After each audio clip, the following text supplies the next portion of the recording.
Hi, so we're the AnywhereSync group. Alex Chaldyshev. Hi, Casper. And I'm John Skirka. The project was supposed to be at AnywhereSync.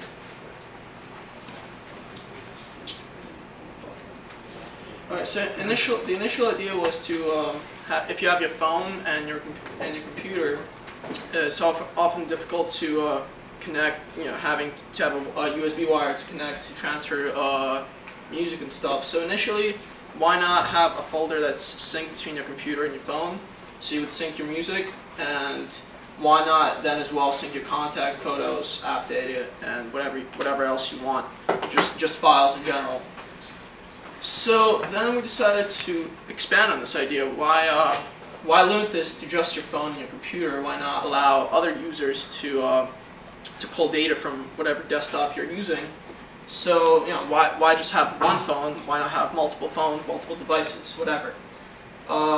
So now you have a computer that's transmitting some data, and you can then manually set up your phone to be synced with whatever you want. Allow different privilege access levels, so such as public, which would be visible to everyone; private, which is your own storage; mobile, which would be your phone synced, something synced to your computer and your phone; and organization is, say, a corporate network, something like that. Family, sharing photos. So there would be a central server. Wow. That would store the IP address of the hosts. Then the user would fetch. You would have an interface where you would use the username of the host, and that would send you the current IP address, and then the user sets up a connection with the host. So depending what username you enter and what password you enter, you have different interfaces. The central server stores the IP and provides it on demand basis.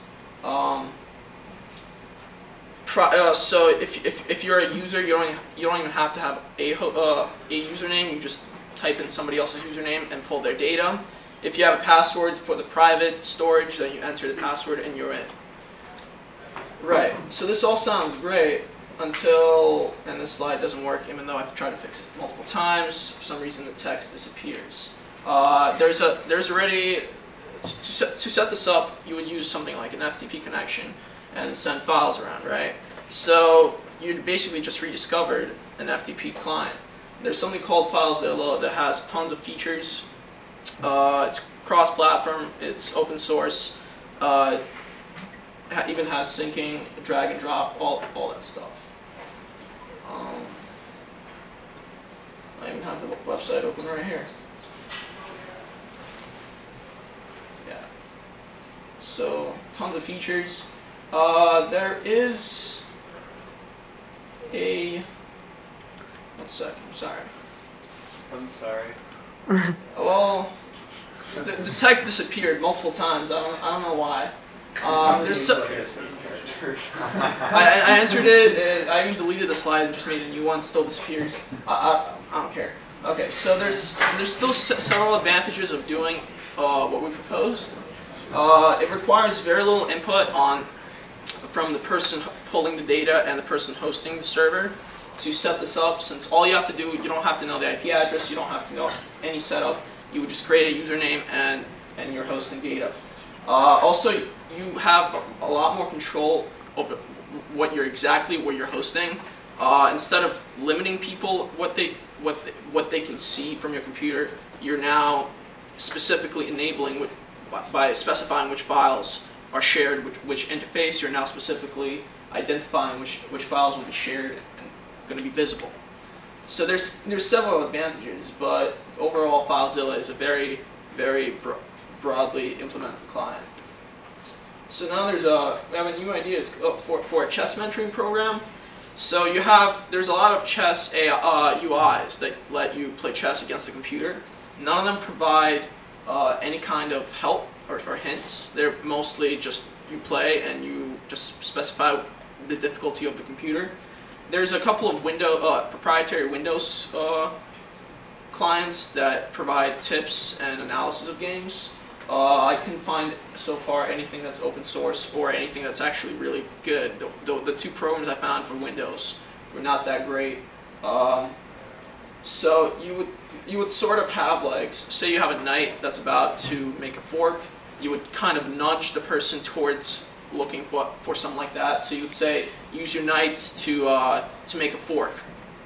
And then if they still don't see it, you would maybe give them a harder hint, say, and up to the point where you actually point out the move, basically. So you would provide better and better hints until they become better by not needing the hints in the first place to see the obvious moves. So you would also do some side things like highlight legal moves, maybe make move suggestion by showing the top 3 or 5 best moves in the position. You can also make interactive puzzles. You can basically store positions as a progression of positions, and then you can make interactive puzzles, give already a setup position, and say you have 3 moves, and you can interact and try different moves until you solve the puzzle. On the same kind of foundation, you can make even game playthroughs. So, for example, if you save a game as a set of states off the chessboard, you can then have an entire playthrough and provide commentary for saying why would somebody choose one move over another.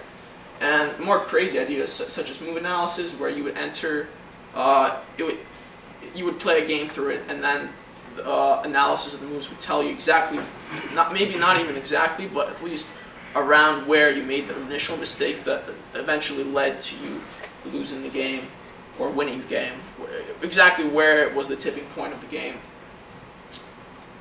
Yeah. And that's kind of sounds different, the last part. Yeah, any questions? Hi. Not so much a question as much as just point out some information. Somebody did that chess thing for RCOS like 2 semesters ago. Yes. Really? Their name was Jacob Katz. The project was Open Gambit. So check that out. I don't know if you want to expand upon that, but it's very within the chess mentoring teaching.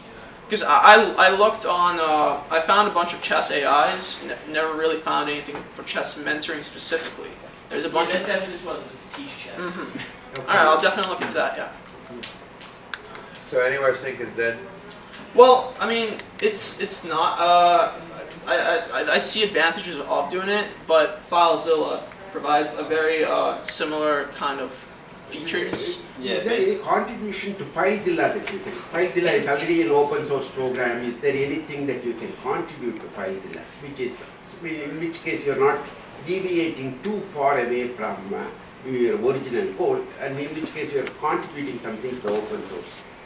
Are there any disadvantages of not considering that? We looked into it, and FileZilla is really like an awesome program. It would have everything that we would ever want to do. It has mobile support for the iPhone, for the Android.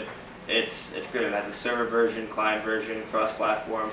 So from what we've seen, there's really no room for support unless the only thing I can even think of is maybe adding some kind of username, password application that we were going to propose in AnywhereSync.